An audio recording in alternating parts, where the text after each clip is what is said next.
죄짐 맡은 우리 구주 어찌 좋은 친구인지 걱정 근심 무거운 짐 우리 주께 맡기세 주께 고함 없는 고로 버들어.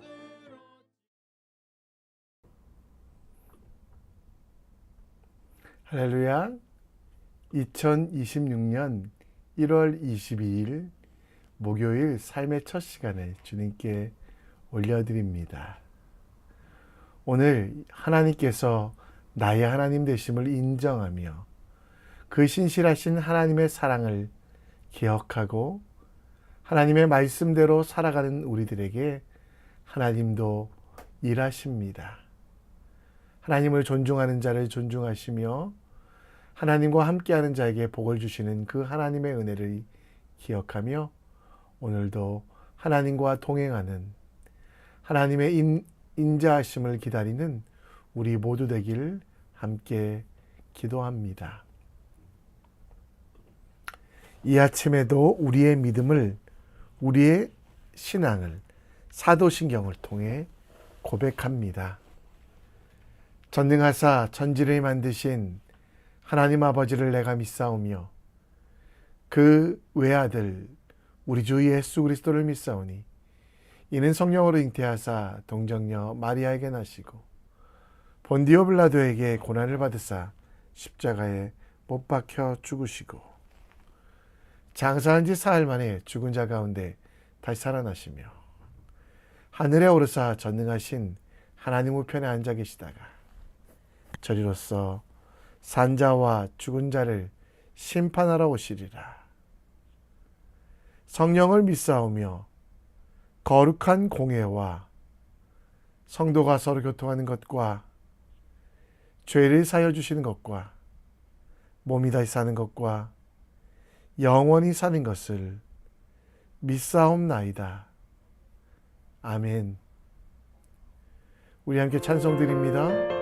찬송가 309장 찬양합니다.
힘차게 밀려와 내게 만족합니다.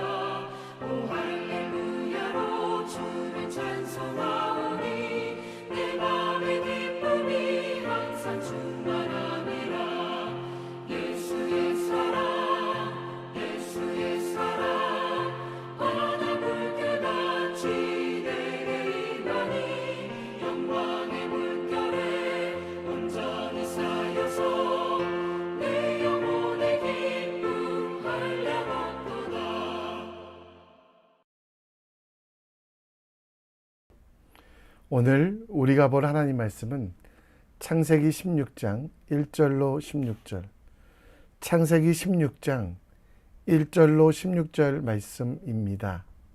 함께 읽겠습니다. 제16장. 아브람의 아내 사레는 출산하지 못하였고 그에게 한 여종이 있으니 애굽 사람이요 이름은 하갈이라. 사레가 아브람에게 이르되 여호와께서 내 출산을 허락하지 아니하셨으니 원하건대 내 여종에게 들어가라. 내가 혹 그로 말미암아 자녀를 얻을까 하노라. 아브람이 사레의 말을 들으니라. 아브람의 아내 사레가 그 여종 애굽 사람 하갈을 데려다가 그 남편 아브람에게 첩으로 준 때는 아브람이 가나안 땅에 거주한 지 10년 후였더라. 아브람이 하갈과 동침하였더니 하갈이 임신하매 그가 자기의 임신함을 알고 그의 여주인을 멸시한지라. 사레가 아브람에게 이르되 내가 받는 모욕은 당신이 받아야 옳도다. 내가 나의 여종을 당신의 품에 두었거늘 그가 자기의 임신함을 알고 나를 멸시하니 당신과 나 사이에 여호와께서 판단하시기를 원하노라. 당신의 여종은 당신의 수중에 있으니 당신의 눈에 좋을 대로 그에게 행하라. 하매 사레가 하갈을 학대하였더니 하갈이 사레 앞에서 도망하였더라. 여호와의 사자가 광야의 샘물 곁 곧 술길 샘 곁에서 그를 만나 이르되 사레의 여종 하갈아, 내가 어디서 왔으며 어디로 가느냐? 나는 내 여주인 사리를 피하여 도망하나이다. 내 여주인에게로 돌아가서 그 수하에 복종하라. 내가 내 씨를 크게 번성하여 그 수가 많아 셀 수 없게 하리라. 내가 임신하였은즉 아들을 낳으리니 그 이름을 이스마엘이라 하라. 이는 여호와께서 내 고통을 들으셨음이니라. 그가 사람 중에 들나귀같이 되리니 그의 손이 모든 사람을 치겠고 모든 사람의 손이 그를 칠지며 그가 모든 형제와 대항해서 살리라. 하갈이 자기에게 이르신 여호와의 이름을 나를 살피시는 하나님이라 하였으니 이는 내가 어떻게 여기서 나를 살피시는 하나님을 배웠는고. 이러므로 그 샘을 부엘라헤로이라 불렀으며 그것은 가데스와 베렛 사이에 있더라. 하갈이 아브람의 아들을 낳음에 아브람이 하갈이 낳은 그 아들을 이름하여 이스마엘이라 하였더라. 하갈이 아브람에게 이스마엘을 낳았을 때 아브람이 86세였더라.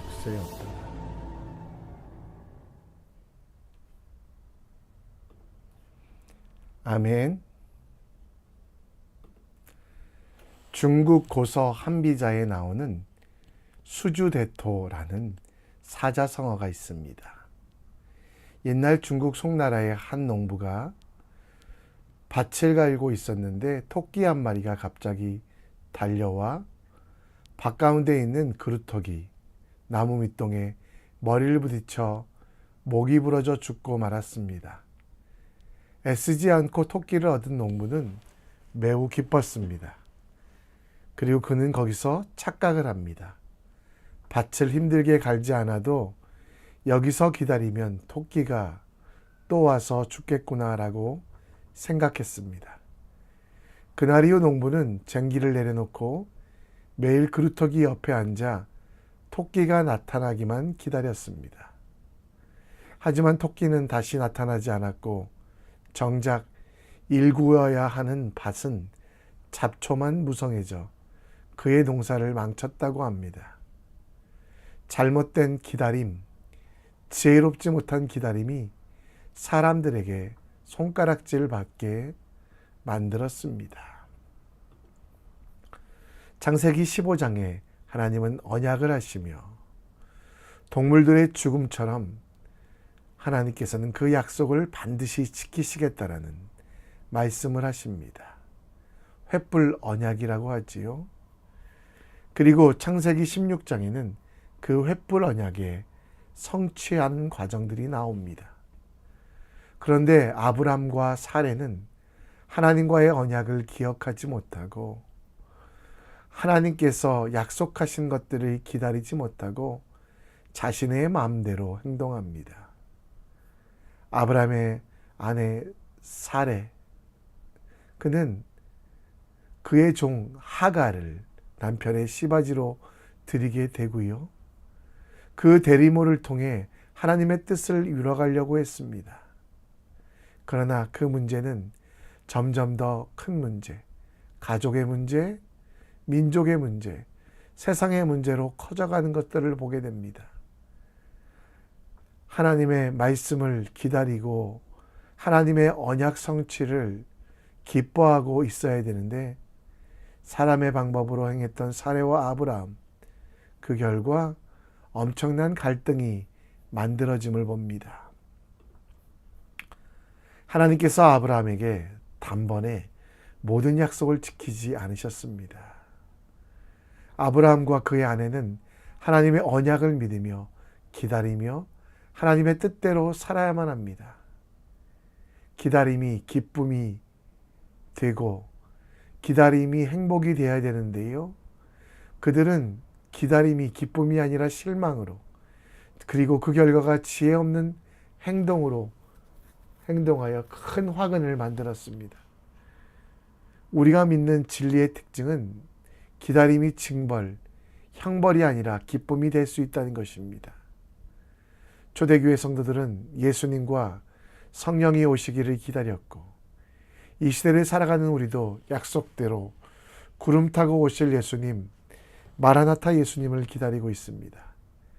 기다리며 얻을 수 있는 가장 큰 기쁨이 무엇인지 아브라함과 이스마엘의 사건을 반면교사 삼아서 우리에게 기다림이 저주가 아니라 오히려 행복이 될 수 있는 방법에 대하여 함께 나누어 보고자 합니다. 창세기 15장에 하나님께서는 언약, 곧 땅과 자손과 복의 언약을 확인시켜 주셨습니다. 그런데 얼마 지나지 않아 16장 1절에는 하나님께서는 자식을, 그것도 아브라함과 그의 아내 사레를 통해 자녀를 주시지 않고 있는 상황을 설명합니다. 아브라함이 하란을 떠날 때가 75세 정도 되었습니다. 아브라함이 아내 사레도 10살 정도 차이 나니까요.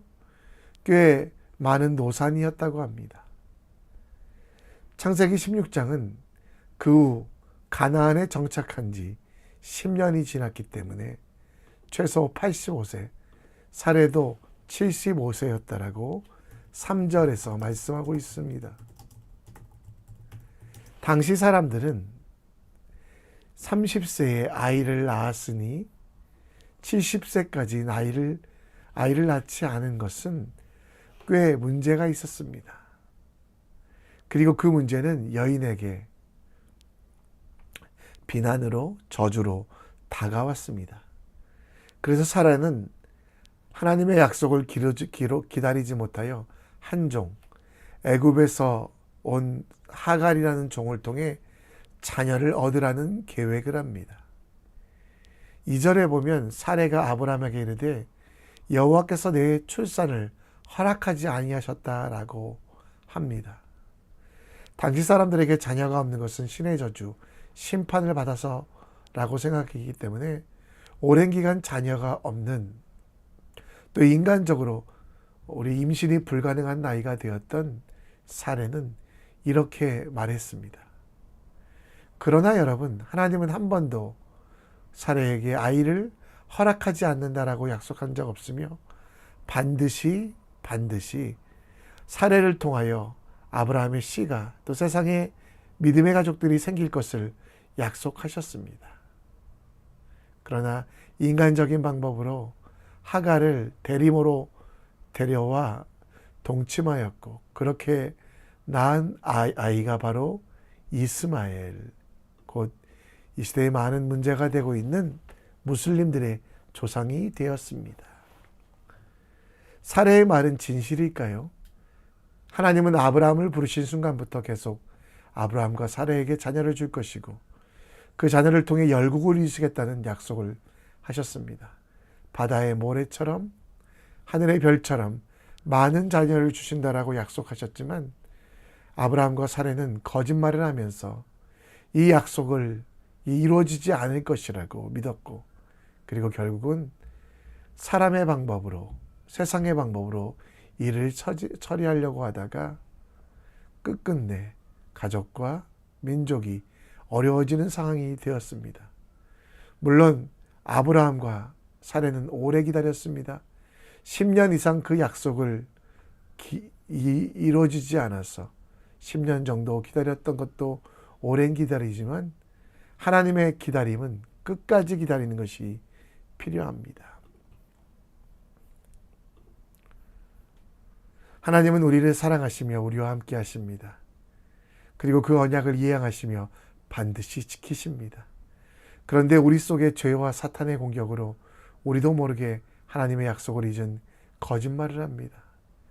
세상 속에서 실패했다고 하나님께서 계시기에 패배자가 아닌데 우리는 스스로 패배자라, 망했다라 거짓말합니다. 힘들고 어려운 일이 있을 때마다 하나님이 우리를 버리셨다는 사탄의 공격에 넘어져 낭망하고 좌절합니다.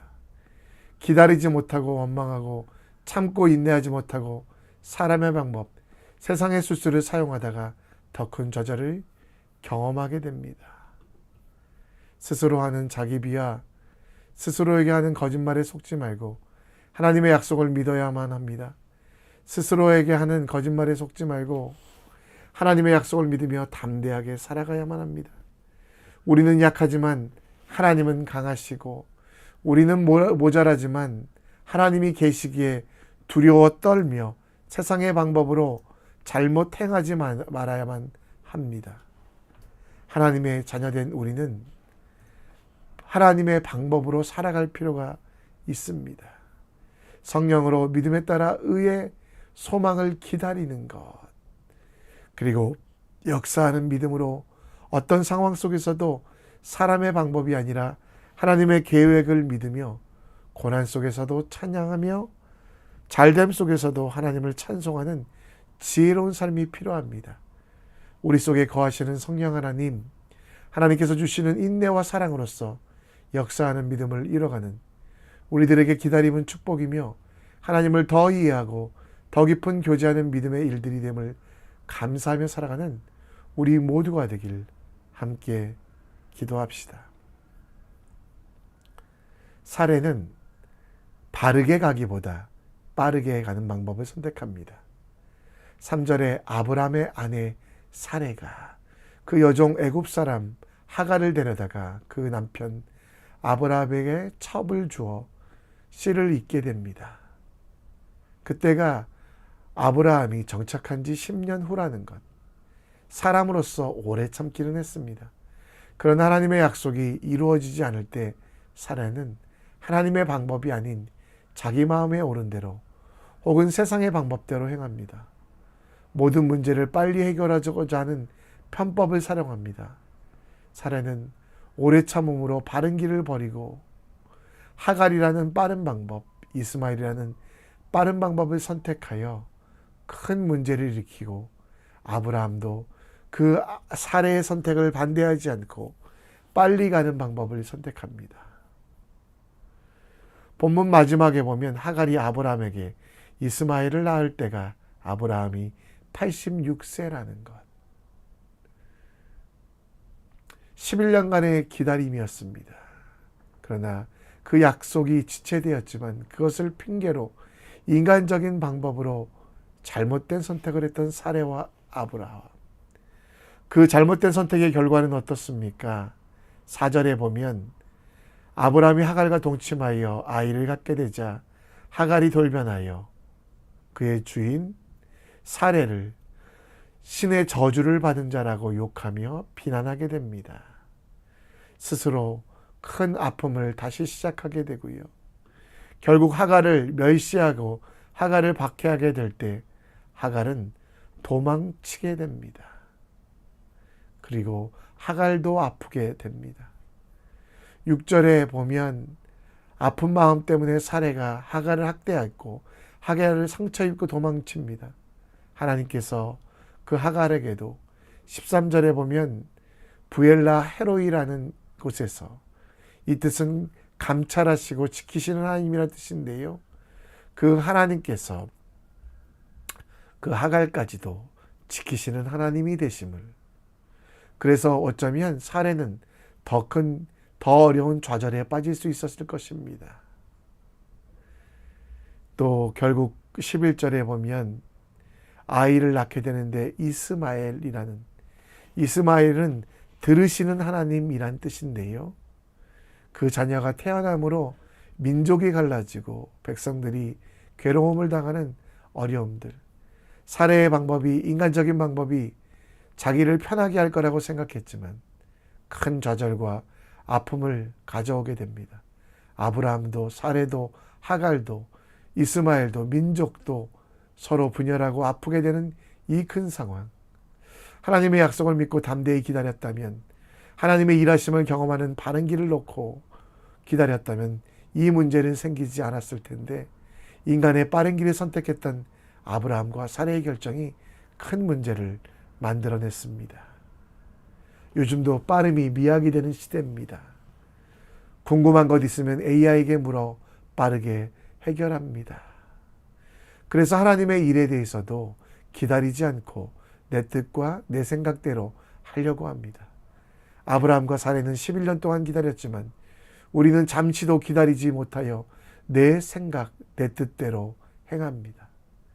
그러나 우리는 잠언 10장 9절 말씀처럼 빠른 길로 가는 사람들이 아니라 바른 길로 가는 사람들이라는 거. 비록 힘들고 어려울지라도 빠른 길로 행하는 믿음의 사람, 그것이 우리의 역할입니다. 여러분과 저에게 빠른 길의 유혹이 있습니다. 사람의 방법, 내 주관에 따라가면 잘 되고 빨리 갈 것 같지만 그 목적지가 어려울 때가 많이 있습니다. 그래서 조금은 늦게 가더라도 하나님의 계획을 묻고 듣고 믿고 행하는 삶, 곧 바른 길로 가야만 합니다. 하나님께서 살아가시기에, 하나님께서 함께 하시기에 바른 길로 갑시다. 하나님의 방법대로, 하나님께서 원하시는 대로 살아갈 때 가장 행복한 기름을 확신하며 흔들리지 말고 뒤로 물러나지 말고 하나님의 뜻대로 살아가 봅시다. 그것이 가장 빠른 길이요 바른 길이 됩니다. 골로새서 1장 11절 말씀처럼 그의 영광의 힘을 따라 모든 능력으로 능하게 하시며 기쁨으로 모든 견딤과 오래 참음에 이르게 하시고, 곧 하나님을 의지하며 기쁨으로 모든 견딤과 오래 참음을 이뤄가는 오늘이 될 수 있도록 하나님의 뜻대로 살아가는 믿음의 사람 되기를 함께 기도합시다. 우리 함께 찬양합니다. 나는 믿는 찬양합니다.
이 아침에도 말씀으로 살기를 다짐하며 기도합니다. 우리 뇌가 거짓말하는 것에 속지 마십시오. 하나님의 약속만이 영원합니다. 그래서 당장 눈앞의 이익 때문에 잘못된 선택하지 않기를, 또 주저함으로 혹은 초조함으로 하나님의 언약을 잊어버리지 않도록 하나님의 말씀이 삶의 기준이 되며 끝까지 기다리는 우리가 될 수 있도록 기도해 주시고요. 더불어 기도할 때 빨라 보이는 세상의 방법은 끝이 안 좋습니다. 더디고 힘들어도 바른 길인 예수님께서 걸어가신 십자가의 길을 걸어갈 수 있도록 기도해 주시고요. 우리 자녀들을 위해 기도합니다. 해외에 나가 있고 군대 가 있는, 또 태어나지 얼마 안 된 신생아들, 또 취업과 진로로 정말 고생하고 있는 아이들, 우리 청년들을 위해 기도해 주시고요. 무엇보다 이 청년들이 또 아이들이 하나님과 동행하며 예수님 닮은 하나님 사람 될 수 있도록 함께 기도해 주셨으면 좋겠습니다. 이 시간 다 같이 기도하겠습니다.